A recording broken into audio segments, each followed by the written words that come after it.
ये कह रहे हैं कि पिछले 10 साल से केजरीवाल देश के दो टुकड़े करने का एक प्लान बना रहा है, षड्यंत्र बना रहा है कि देश के दो टुकड़े करेंगे।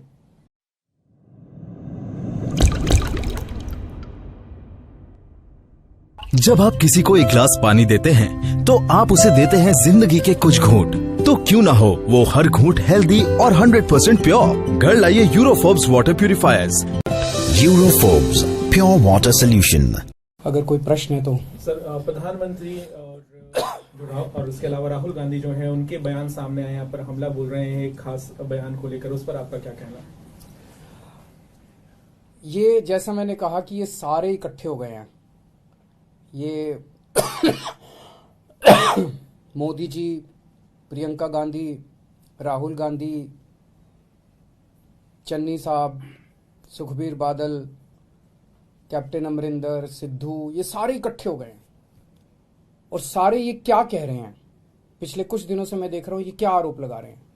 ये कह रहे हैं कि पिछले 10 साल से केजरीवाल देश के दो टुकड़े करने का एक प्लान बना रहा है, षड्यंत्र बना रहा है कि देश के दो टुकड़े करेंगे और उसमें से एक टुकड़े का प्रधानमंत्री मैं बन जाऊंगा। मतलब ये तो कॉमेडी है, ये तो हंसने वाली बात है। ये हो सकता है क्या?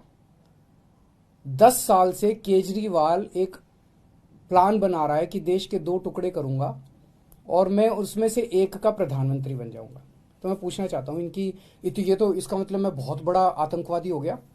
तो ये इनकी सारी सिक्योरिटी एजेंसीज क्या कर रही थी?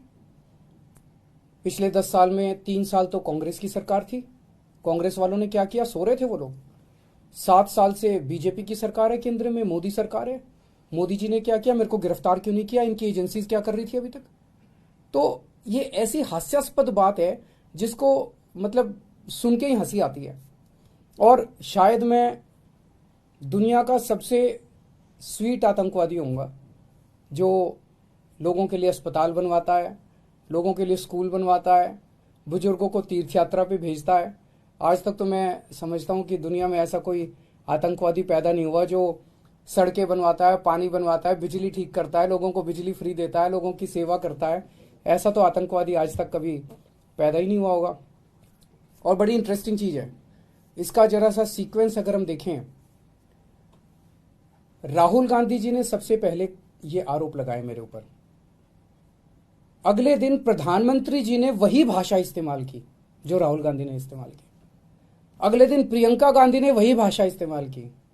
अगले दिन सुखबीर बादल ने वही भाषा इस्तेमाल की।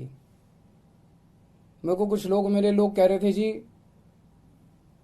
राहुल गांधी पे लोगों को यकीन, या राहुल गांधी जी कुछ बोलते थे तो जनता विश्वास नहीं करती। लेकिन ये नहीं सोचा था कि प्रधानमंत्री नरेंद्र मोदी जी राहुल गांधी की नकल करेंगे, एक दिन ऐसा भी आएगा। प्रधानमंत्री जी भी राहुल गांधी बन जाएंगे, एक दिन ऐसा भी आएगा। और ये इतना बड़ा आतंकवादी ये पकड़ा कैसे गया?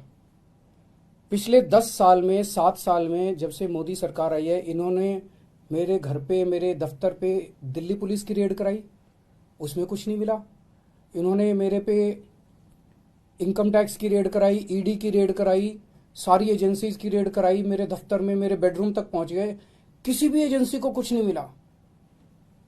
फिर एक दिन एक कवि ने खड़े होकर कविता सुनाई और उस कविता में उसने कहा कि 7 साल पहले केजरीवाल ने मेरे को कहा था कि देश के दो टुकड़े करेंगे, एक टुकड़े का पीएम तू बन जाइए और एक टुकड़े का पीएम मैं बन जाऊंगा।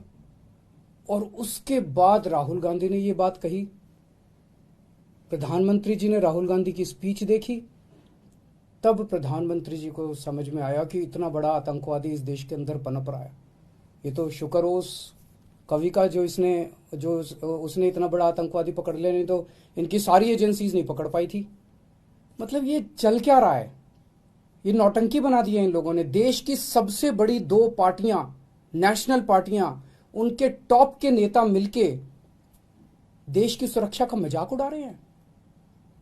इस तरह से देश की सुरक्षा के ऊपर को डील किया जाता है।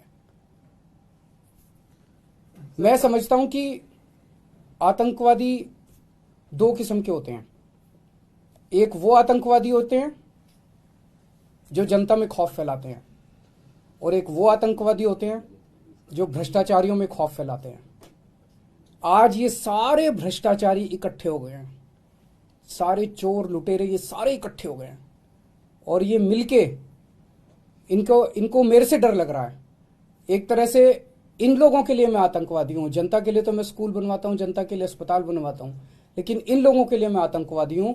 इन लोगों को रात को नींद नहीं आती, सोते हैं तो इनके सपने में आता हूं मैं। 100 साल पहले भगत सिंह पैदा हुए थे। भगत सिंह को अंग्रेजों ने आतंकवादी बोला था। मैं भगत सिंह को बहुत मानता हूं, मैं अपने आप को भगत सिंह का चेला मानता हूं। देश जानता है कि भगत सिंह जैसा कट्टर देशभक्त कोई नहीं था। 100 साल पहले भगत सिंह को अंग्रेजों ने आतंकवादी बोला था, और 100 साल के बाद अब इतिहास अपने आप को दोहरा रहा है कि भगत सिंह के चेले को आज ये सारे भ्रष्टाचारी मिलके आतंकवादी साबित करना चाह रहे हैं। लेकिन देश की जनता देख रही है कि असलियत क्या है। मुझे पता चला है कि कल शाम को केंद्र सरकार ने चन्नी साहब को फ़ोन करके एक चिट्ठी लिखवाई है कि इसकी तहकीकात की जाए। तो अगले 1-2 दिन में मुझे खबर मिली है, एक ऑफिसर का फ़ोन आया था कि अगले 1-2 दिन में एक NIA में एक FIR दर्ज की जाएगी मेरे खिलाफ। सबका उन सारी FIR का स्वागत है, लेकिन ऐसे इस तरह से अगर देश की सुरक्षा को केंद्र सरकार डील करेगी तो देश की सुरक्षा को लेके काफ़ी चिंता होती है।